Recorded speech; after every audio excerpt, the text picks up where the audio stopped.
Assalamualaikum. Hi everyone, welcome back to my channel. இன்னைக்கு என்ன video பார்க்க போறோம்னா தீபாவளி ஸ்வீட்ஸ் ரெசிபி தான் வந்து பார்க்க போறோம். இன்னைக்கு குலாப் ஜாமுன் எப்படி பண்றதுன்னு பார்க்கலாம். இது வந்து நம்ம நார்மலா செய்யற குலாப் ஜாமுனோட கொஞ்சம் ஈஸியாவே இருக்கும். இதுக்கு வந்து நம்ம நட்ஸ் வந்து 10 முந்திரி, 10 பிஸ்தா, 8 பாதாம் எடுத்துர்க்கேன். 2 ஏலக்காய் ஆட் பண்ணி மிக்ஸில வந்து ஒரு 2-3 பல்ஸ் அடிச்சிங்கனா நல்லா பவுடர் ஆகி வந்துரும். இந்த குலாப் ஜாமுன் வந்து நம்ம ரவை யூஸ் பண்ணி தான் வந்து செய்ய போறோம். இதுக்கு வந்து 1 டேபிள் ஸ்பூன் அளவுக்கு நெய் வந்து எடுத்துக்கிட்டு ஒரு 1/2 கப் அளவுக்கு ரவை வந்து நல்லா ரோஸ்ட் பண்ணிக்கோங்க.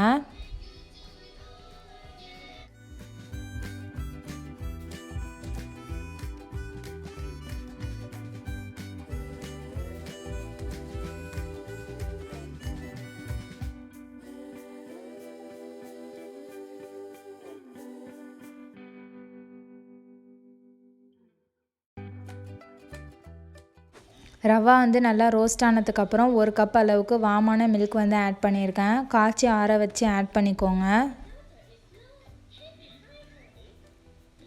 ரவா வந்து ஒரு 1 மினிட்லேயே வந்து நல்ல திக்கான கன்சிஸ்டன்சிக்கு வந்துடும். அதனால் வந்து நீங்கள் மிக்ஸ் பண்ணிக்கிட்டே இருக்கணும்.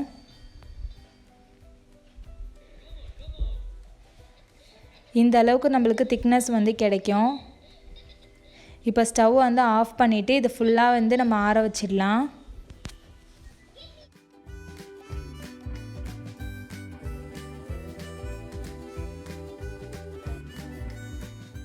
அது ஆறுற நேரத்துக்கு நம்ம இப்போ வந்து சுகர் சிரப் வந்து ரெடி பண்ண போகிறோம்.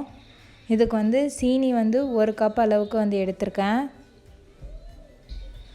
தண்ணியும் வந்து 1 கப் அளவுக்கு வந்து எடுத்துக்கோங்க.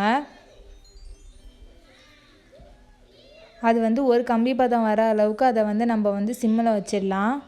இப்போ இந்த மிக்சர் வந்து நல்லா ஆறிடுச்சு. இதில் வந்து ஒரு 1/2 டீஸ்பூன் அளவுக்கு பேக்கிங் சோடா வந்து ஆட் பண்ணியிருக்கேன். அப்புறமா நம்ம அரைச்சி வச்சுருந்த நட்ஸ் வந்து ஆட் பண்ணிடலாம். இதில் 1 டேபிள் ஸ்பூன் அளவுக்கு பால் வந்து சேர்த்துக்கோங்க. சேர்த்துட்டு பிசைஞ்சால் தான் வந்து நல்ல டோ மாதிரி வந்து ஃபார்ம் ஆகும். ஃபஸ்ட்டு நீங்கள் பிசைகிறப்ப கையில் வந்து கொஞ்சம் ஒட்டும். நீங்கள் ஒரு 5 to 10 மினிட்ஸ் நல்லா பிசைஞ்சிங்கன்னா கையில் ஒட்டாமல் வரும்.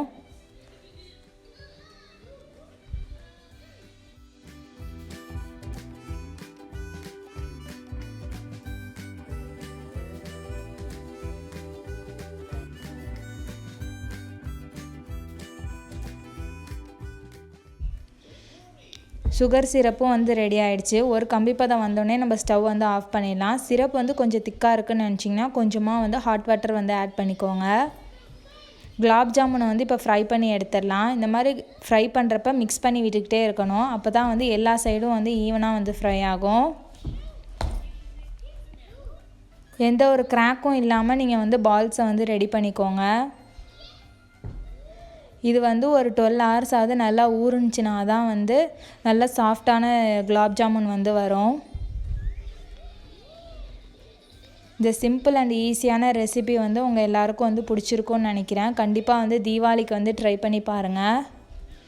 ஐ ஹோப் இந்த வீடியோ உங்கள் எல்லாருக்கும் பிடிச்சிருக்கும்னு நினைக்கிறேன். பிடிச்சிருந்துச்சுன்னா வீடியோக்கு லைக் பண்ணுங்கள், ஷேர் பண்ணுங்கள், சேனலுக்கு மறக்காமல் சப்ஸ்கிரைப் பண்ணிவிடுங்க. தேங்க்ஸ் ஃபார் வாட்சிங். பாய் எவ்ரிவான்.